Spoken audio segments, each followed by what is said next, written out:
So I don't think we even talked about it because we got straight into the teaching stuff, but what do you like about Vietnam and the country itself and living here in the country? I think it's the people. The people definitely change. Food. Yeah, the people, because I lived in Oman and worked there in the Middle East for a while, and the people there are very nice, but the people are way more accepting here, I find. Like it's kind of like they don't really care what you're doing. Like they're all busy with their own lives. They just kind of laugh at you. And right? And they've got a very pleasant disposition. They're very like happy all the time, which is really rare coming from a and place. if you I would keep talking bad about Glasgow, but like especially from the UK, like nobody talks like you don't talk to strangers in the UK. Like if you don't do that, like you just nod, they'll nod right back. yeah, if you smile, they'll ask you questions. They'll be like, "How old are you? Why aren't you married?" At the time, I think locals want to interact with you because they get to practice. Exactly. People definitely make this place what it is. I feel like Grab drivers. yeah, and they can be they're generous. so nice. Like so, when you get to, so I've got this like little You got just free food, cafe. though. Yeah, I got free food.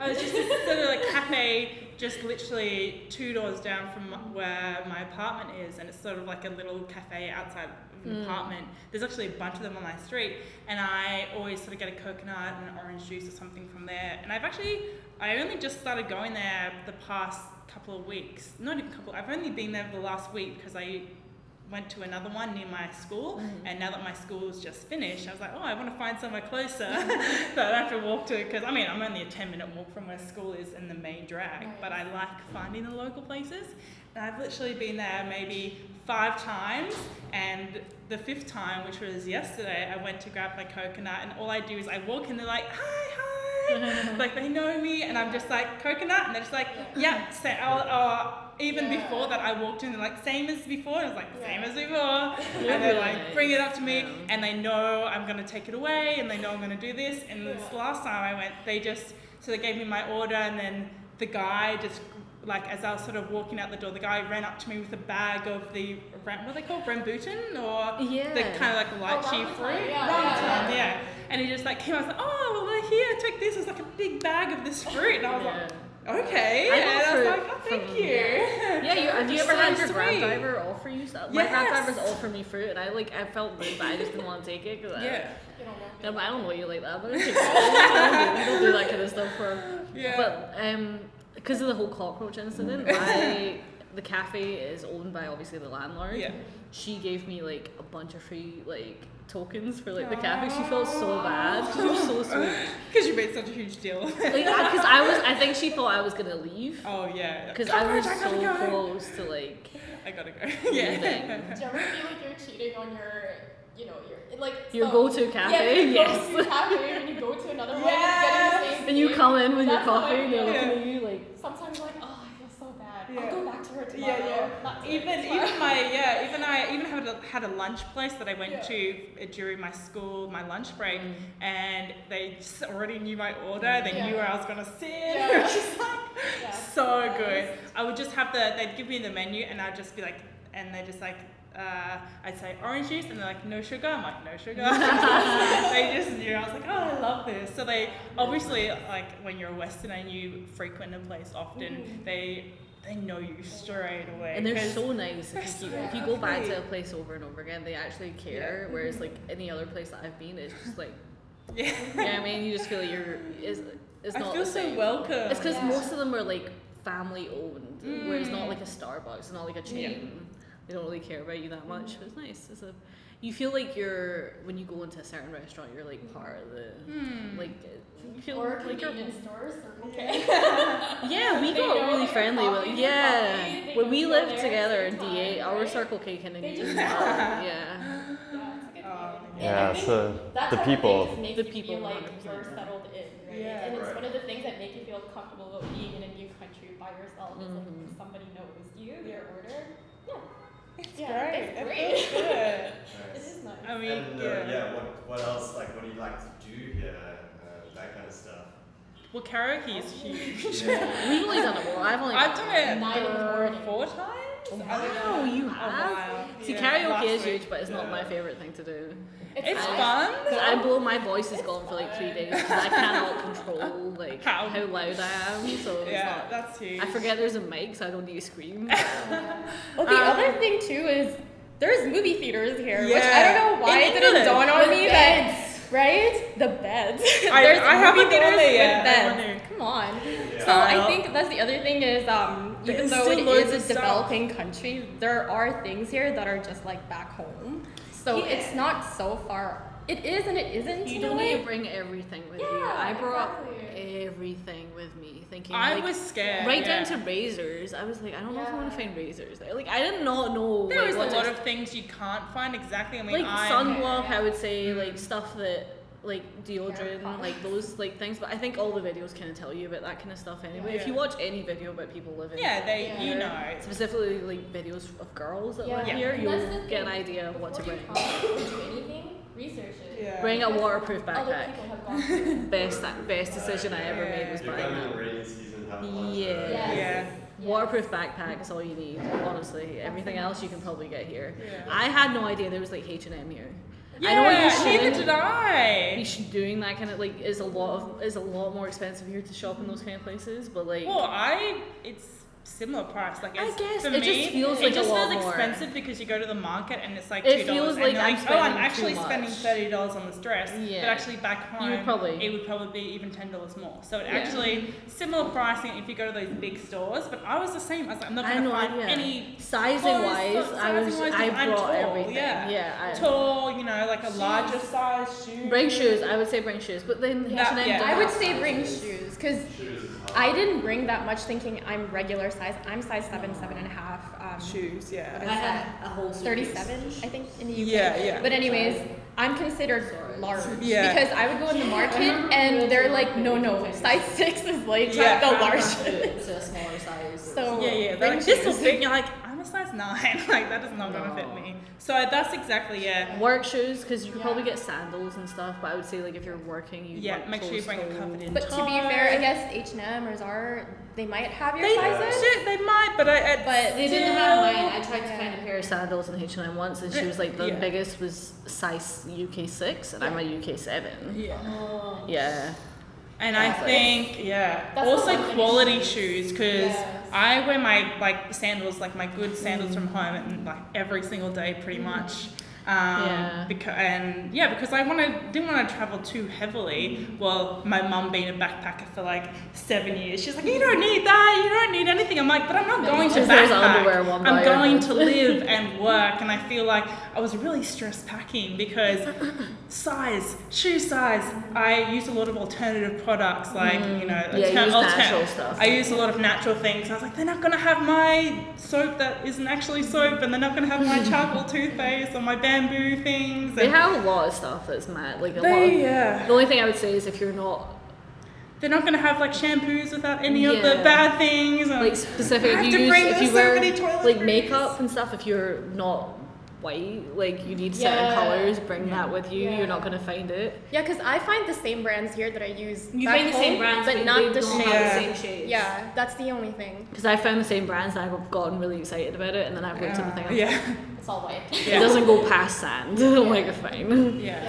But I was definitely stressed because I'm moving here, clothes size. But then I was like, clothes isn't the hugest issue. I think you can find clothing, and I actually even found some shorts in the market that did fit. That you can find clothes. I mean, also altering your clothes is going to cost $5 if you want to get it bigger or whatever. So clothing, I think is probably not as huge a worry for me. I was like, I'm not going to find anything.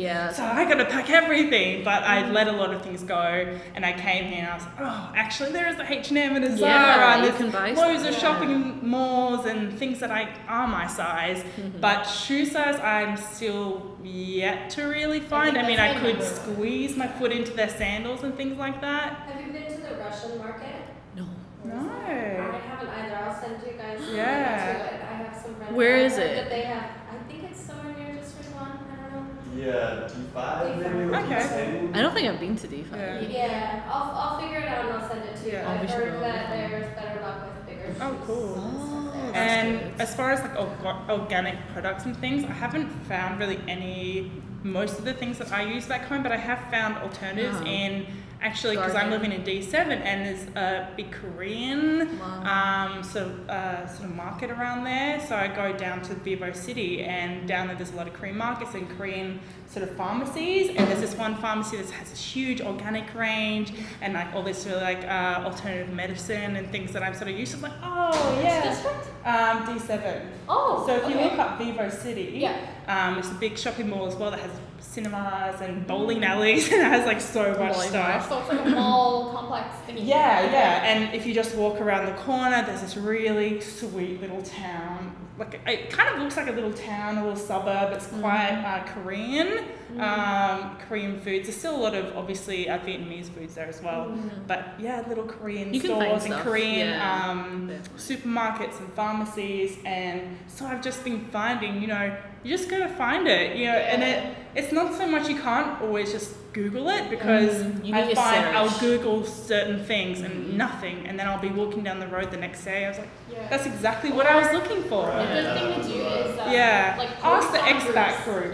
Groups are so it's the easiest way necessary. because someone will tell you. Yeah, They're quite open. And they're very, very someone's helpful. always willing to share what they found, and sometimes because everyone's in the same boat. I'll just read about it. It's like, oh, okay, I'm gonna go there.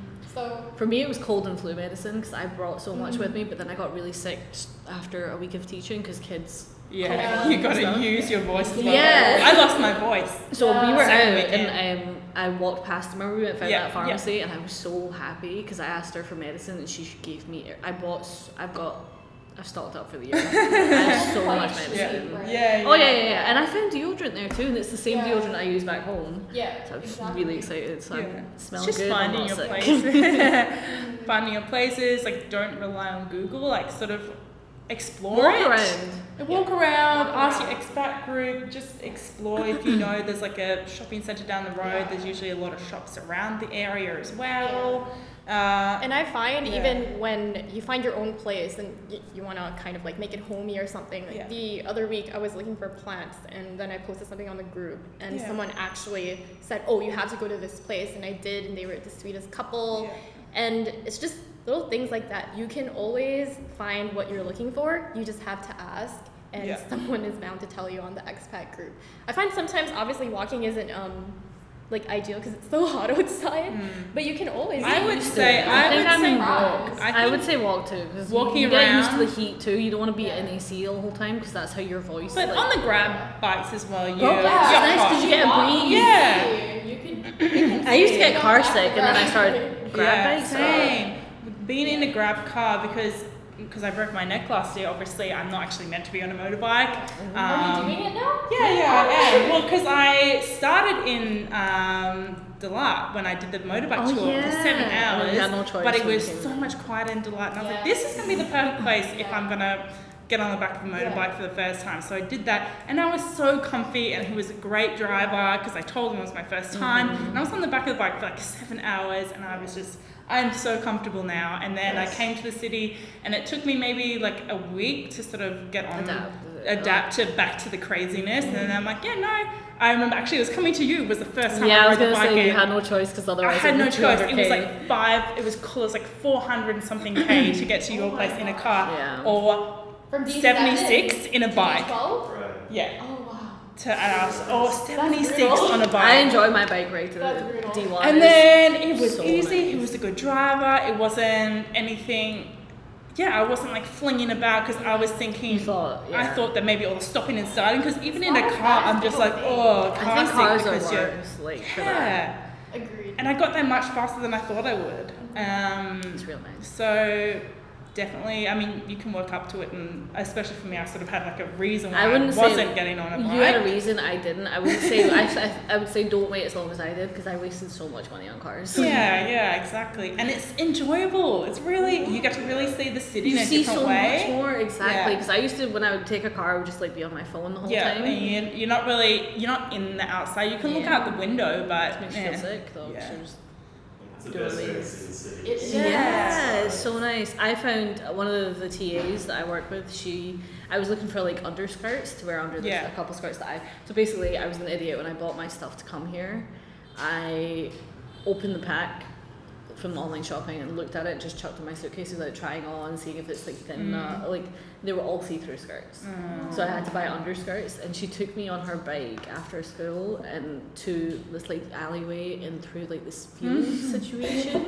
And it was to a tailor that her mum uses, and like it was so nice. The woman was so nice, and she kept like touching my butt. And it was so funny. She's like, oh, are you Indian? I was like, no, Pakistani. She was like, okay. And then she was like asking me how to pronounce my name, and I was telling her. And then she was like, as I left, she like slapped me on my ass. It made me feel loved. Definitely, there's an element. I think it's good to be friends with locals as well. Oh my God, 100%. The best place. Do language, English clubs if you want to make friends. 100% easy. Yeah, well, I actually met a few Vietnamese friends through John and Chris. I actually don't know how they met. I think they might have even met them through an English club or something. Yeah. Or maybe through teaching, I don't know. And so we met up. Actually, it was for Chris's birthday, that's what it was. Oh, yeah. So actually, Chris knew these people because he was taking Vietnamese lessons and everything. And they invited... He's in it. Yeah. Go Chris, like, that's awesome. And I think maybe sometimes I get a bit comfortable like being around my Western friends. It's just so easy that I just like, I feel like it's a little bit of effort to sort of meet, like hang out with Vietnamese people, because obviously I was the only English teacher and all the other people were Vietnamese. So, and I did find it a little tricky conversing a lot of the time. Yeah, you have to talk slower. It's slower and they don't really understand a lot, and there's like that kind of awkward silence sometimes. And it's just like, whereas you don't really know if they're getting what you're saying. If you understand, but there's a value in it, and I just think that they're all super, super friendly. You know, I've never met all of my TAs like are very nice. Like I've not met a single one that like isn't. Yeah, neither have I. They're very so great. And I think they really like it when you ask for advice too on where to get what, where to go where, because they like it when they feel like they could help you. Yes. Yeah, because you like it at home, right? When somebody's like, where's the best this or whatever, you feel like, because you're proud of where you're from, like the place you stay, and you're just like, I want to show them the best one. So it's the same thing, I think. Like my TA, he had these, because I give out stickers and stuff, and he's like, oh, where'd you get those? I was like, oh, Australia. Sorry. And he's like, oh, damn. Basically what you need to do. And then he'll bring in stickers. I'm like, they're so cool. And he's like, yeah, I got them from here, and they're here, and they're here. You can have this whole sheet of stickers. I was like, oh, okay. It's like, they're so it was like nice. so sweet. Yeah. And he like give me directions. I'm like, so if you go down here, I'm like, I'm not gonna remember Tell me that. address. So sweet. And then I'll be, teaching and stuff, and he'll always just like, oh, they love it when you do this exercise. And they always, I asked them the other day if they like you, and they said they love you. And I asked them if they're learning from you, and they said, yeah, we love Teacher Ruby. And and it's really sweet because he's actually really good at English, and he's actually studying English at university. So a lot of the TAs I think are doing this. They are. I have a TA who... I think he's trained to be also like a Vietnamese teacher, because right now he's a TA. I think a lot of the TAs at our school are trying to be teachers. There's one that wants to be a diplomat, and she is... Actually, I think... She knows so many languages. She's mad. Wow. She's currently learning Mandarin, so she does her TA stuff, and then she'll like go to a night class. My TA does. And she's like 19. English. She's 19. Whoa. She knows 5 languages. That's I want to be you. She's really dedication. impressive. She's the one that showed me the tailor. Aww. She's a really sweet girl. I like her. Yeah. Is there any final interesting fact or piece of advice or anything that each one of you wants to share to anyone listening to this who's someone that may or may not be interested in teaching out here, or is just wanting to know what life as a foreigner in Vietnam is like?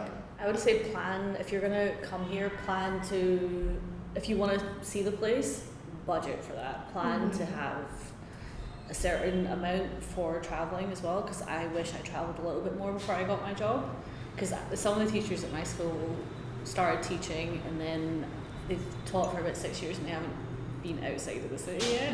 Oh wow. And I don't want to do that. Yeah, don't do that. Yeah. I would say plan to travel before you start working. Look into places you want to go. Yeah. For me, in terms of being an ESL teacher, I think that for me, being an ESL teacher, when you're new to the game, I think you shouldn't, don't be so worried about getting a job, because you will. Yeah. It's not as hard as you might think in other places. Well, you guys have talked about it in previous videos about the racism and everything, right? Yes, they exist. They do. And I've gotten several emails saying, sorry, you can't because of your skin color, how you look like, even though you have this passport, Canadian passport, whatever.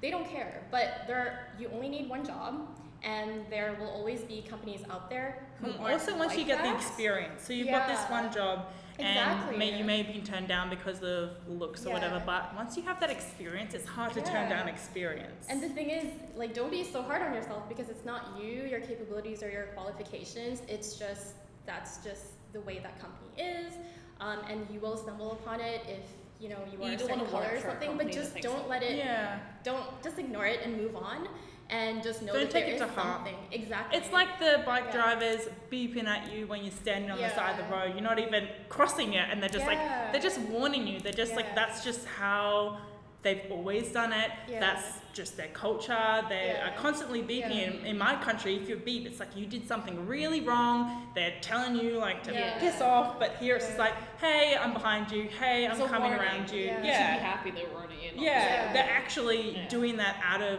kindness, really. I mean, sometimes obviously it's a little bit like, get out of my way, but a lot of times but I think but they do it to cars, like, I'm behind you, I'm beside you, you know. So it's the worst is when you're at a red light, nobody's moving, and there's a car honking you. Like, I can't. What do you want me to do?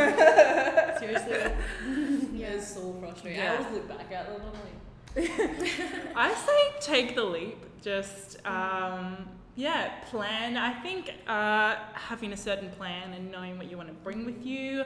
Also, really. Don't have too much of a concrete plan though. No. Be flexible, but I mean, like, if you're coming out here to stay for a while, I think, bring what you want that's going to make you feel comfortable. Bring things from home that make you comfortable. Like for me, I brought like a bunch of essential oils that's like calming, and like for sickness, like bring, especially like just in case you do get sick, because it is very likely, especially if it's temperature changes. I know I get sick from temperature changes and things like that. And I did get sick in the second week of this course, I think, but I had my own I had my own sort of medication and my alternative medicine that I use, so I was comfortable. I had my things, and I didn't have to rush out and try and find it my first couple of weeks here. So bring a few things, like even if you're packing lightly, that make you comfortable, that if something does go wrong, you do get sick, or if things get stolen or whatever happens, just have those few things, those few toiletries, those few medications that from home that are comfortable, you know how to use, and you don't have to rush out trying to find your right skin products or your right makeup or my flu tablets or whatever. The thing is, if you're coming from... And you'll find it after a while, but just have your comfort items so you don't feel completely in your out of your depth, rather, when you're trying to come here and looking for everything back home, because you're not going to find it. You will eventually find some kind of what you had. Maybe even you will find the exact product, but a lot of the time it's going to be on not hugely likely. Bring your comfort items, really. Not too much of it, because you will find most of them here. I would say you'll just bring essentials, what you need and what you do need, but you'll be fine. Comfort, and just do it. Just take the lead. Yeah. Do it. Make sure you have a travel card. Like having a travel bank card has changed my life. Yes. Like online banking. My UK card sometimes just refuses Citibank to work, is amazing. So Starling is what I use, which is like an online only bank card. Mine's online only too. And international. Very no low fees. No fees from them, but like you'll get I think that's what I mean by planning. You want to obviously have your passport, criminal check, and things like if you want to work. Well, if you're doing it with Ninja, they'll give you emails. Like, absolutely, very supportive. But I think another. Everything for me, because I would have never been. That's what I mean. That's why it's so good going through something that tells you exactly. I didn't even know about the visa situation. I couldn't imagine doing that alone, honestly, with no finding support. That visa letter thing, like having to find that by myself would be hard. I know you didn't even do that. I had the support, but I forgot the one thing. Like, I forgot the actual you will always find someone or a company that does things. The thing is, if you're from the UK, like you don't bring your visa letter. You can stay for, I think it was 14 days or 7 or 14 days before you have to do like a run. Yeah. So if you're an idiot like me, then well, we've got a free blog post for anyone that's watching on how to do that. Oh, that's good. I wish I knew. So was that your? Yeah, I got to the airport and they were like, "You don't have anything. It's not the right thing." The thing is, at the airport in Glasgow, they even were like, "You didn't print off the right thing," and I was like, "It's this. I think that this is it." And she was like, "No, you didn't." But she was like, "It seems to be fine," because she didn't really know much either. Oh no. But they let me through, and I got to the. I was really late as well. And I remember I texted Miranda, and I was like, and you don't have your SIM card. Well, I got my SIM card at the airport, which was fine. But it was the most stressful thing. But I think you'll be fine. There's just ways around it. There's lots of information. Make sure you have all your documents. Other thing too is I think you should make sure that you bring enough money to sustain you until you find a job. And I know through Ninja, that's definitely something you guys were saying, is just make sure you bring more than enough, more than what you don't want to be need. stressing. You want to enjoy your time. You want to be able to go out, enjoy the food. I mean, the food isn't expensive. No, it's but not. Obviously, if you're on a tight budget and you're like, oh, I can't go out every night. But actually, but also it's kind of cheaper to eat out at the same time. John's like, I want to cook pasta and all this stuff, and I was like, but you can get a flat for $2. I only literally the rest of the stuff I buy is like mine's like snacks and things like that, or maybe if I'm just really feeling like some veggies, some carrots, or I actually made pickles because I was missing. I didn't get my hummus yet. Yeah. That was my peanut butter. But because I just was craving it, and then I found all the ingredients, and I was like, I'm just gonna do it. Finally found vinegar. My apple cider vinegar. The only thing I'd say is the hot sauce variety. There's not very much. I agree. It stresses me. They only have the one type of hot sauce here, which really affects me. The sweet one, right? Why is it sweet? Yeah. It's not even hot. It's the ketchup. It's really spicy, but it's the sweet spicy ketchup. And I don't. It's not. So I'm used to it now. Yeah. I have no choice. But it's easy to budget. But I think for me, it can also be as expensive as back home. Oh, it can be if you want it to. Yeah. So that's something that I think people should you understand can splurge. as well. Yeah. Italian restaurants it's cheaper here, but for Vietnamese standards, it's quite expensive. Yeah. So just know that not everything is super cheap, because if you want like the high end or Western stuff, you Western are stuff way more. Basically. Yeah. Exactly. Basically, if you're looking for a pizza, well, actually, you can get really cheap. I mean, you can get a high-end facial and a high-end massage, but you can also just get your $10 hour-and-a-half massage. Like I remember the first, and they're pretty good unless you're really picky. Massages in the UK like 60 to 100 for like half-hour appointments. Yeah. So it is easy to live cheap. And it's also easy to not live cheap. It depends how much comfort you want. Depends how much you want to eat in a day.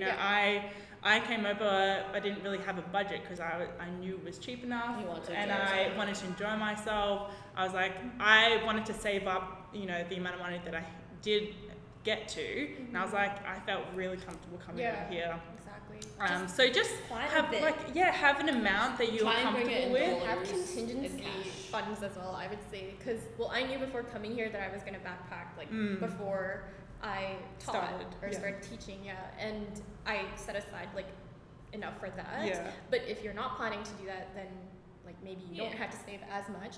But also, again, ask the expat groups or just somebody who's been here to see how much. Yeah. There is always cheap options. So if you don't have a lot of money, I still wouldn't be scared to come over here, because you will always find that cheaper Airbnb, that cheap hotel, that $2 noodles down the road. And also, if you feel like you can't even afford the $2, you can get the packet, which is 3 cents. There's so many options. Yes. Wow, I think that was a good chat. That was a very good chat. So thanks for joining on the podcast. Anytime. And I think that was a lot of interesting insight for people. Yeah. You probably could have kept going. Yeah. We'll have to do a round 2. Round 2. We'll see at the 6-month mark. Yeah. So I think